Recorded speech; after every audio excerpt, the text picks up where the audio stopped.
Welcome to the Rewards Master and my daily card talks. Today I want to talk about kind of a new series I'm going to start on this where I just spend a few minutes and discuss some of the favorite cards that I have and the reasons I really like them. So today we're going to talk about the American Airlines Executive World Elite Mastercard from Citibank. So to stay tuned and hit the like and subscribe button and we'll dive right in.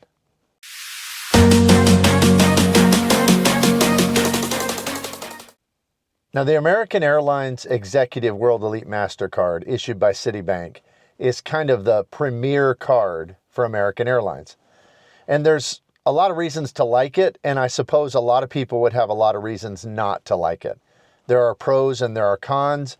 And just like most cards in the credit card game, it really kind of depends upon an individual and what your needs are. Now, where this card really shines is even though it has a $595 annual fee, it does have some credits that offset that, but that's not its true strength. And we'll talk about those things in a moment. But what I really love about it is if you're seeking status, particularly high status with an airline, this card, I think, makes it the easiest to achieve that status, particularly if you're trying to get to mid-tier or kind of lower high tier. With American, that's going to be Platinum or Platinum Pro. It starts at Gold, goes to Platinum, Platinum Pro, and then Executive Platinum. And if you're trying to get into that mid-tier, either Platinum or Platinum Pro, wow, this card is just a super awesome, powerful card. The reason for that, and the thing I like about it the very most, well, in addition to the fact that you get into Admirals clubs with it, is that this card gives you a boost twice a year. And it's not based upon how many dollars that you spend on the credit card. Although every dollar you spend on this card does give you one loyalty point. To get to Platinum status, you have to have 75,000 loyalty points. To get to Platinum Pro, you have to have 125,000 loyalty points. You can earn those with your credit card, 1 point per dollar spent. You can earn those by flying on American. And the rate of that really depends upon your status level already. If you're a basic member, you get 5 miles and loyalty points per dollar spent on the airline on flights. If you're a Platinum member, you get, I think, 8. If you're Platinum Pro, you get 9. So that adds up a lot. So basically, if you spent $5,000 and you're Platinum Pro, you're going to get 45,000 loyalty points towards that 75,000 or 125,000, those thresholds for Platinum and Platinum Pro. What makes this card super powerful for trying to earn status is that it gives a boost of 10,000 points when you hit 50,000 in your loyalty point total, no matter how you earn those loyalty points. And it gives another 10,000 when you reach 90,000. So what that means is that if you're trying to get to Platinum Pro, you don't need 125,000 loyalty points if you hold this card. You need 105,000 loyalty points. If you're trying to just get to Platinum, you don't need 75,000. You only need 65,000. So really the spending that you need and the flying, for instance, on Delta, now United's way behind on this, but on Delta is about the same if you have the Delta Reserve, but not really, because with this card, you're getting those boosts. So if you look at what it takes to spend your way or fly your way to status, if you have this card, of all the carriers based in the United States, it's easiest to reach a good status with this credit card than with any other airline, their program, or their cards. So that is the biggest reason I love it. The other reason I love this card is because it also has access to American Admirals clubs for you and your family or 2 guests. There are quite a few. If you're flying American, you're going to fly through a hub that has an Admirals Club. Now, are Admirals Clubs as good as some of, they're certainly not as good as like Centurion lounges or, Capital One lounges, Chase lounges, and they're not even as good as Delta Sky Clubs. I mean, I'm also pretty high status with Delta. I have the Delta Reserve. Those clubs are better. But the difference is that Delta doesn't allow you to bring in guests every time you go. And to me, and I know a lot of folks tout American Express's different lounge accesses as the best in the game.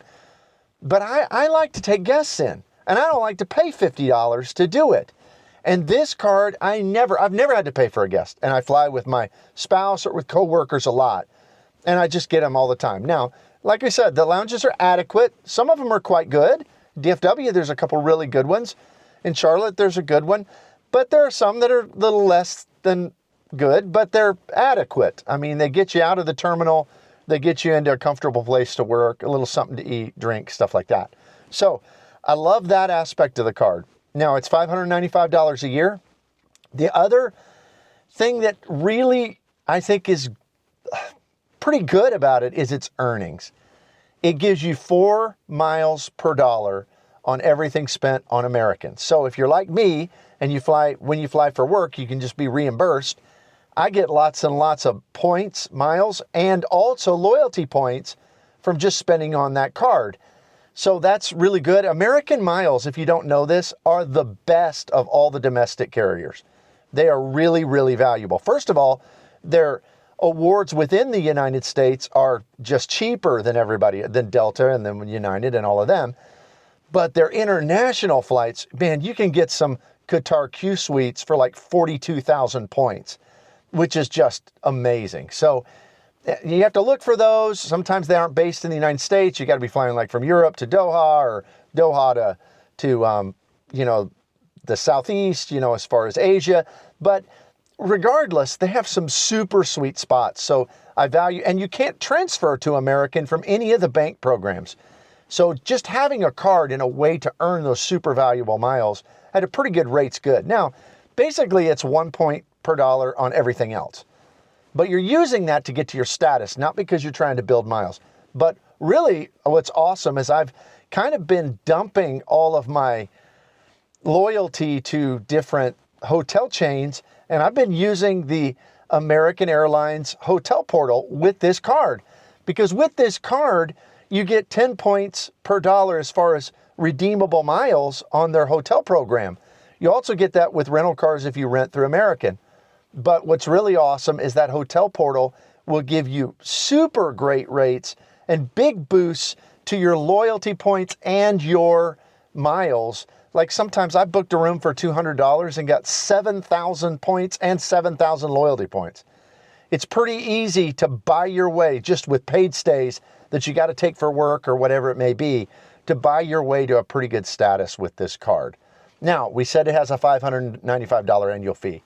That's the biggest negative.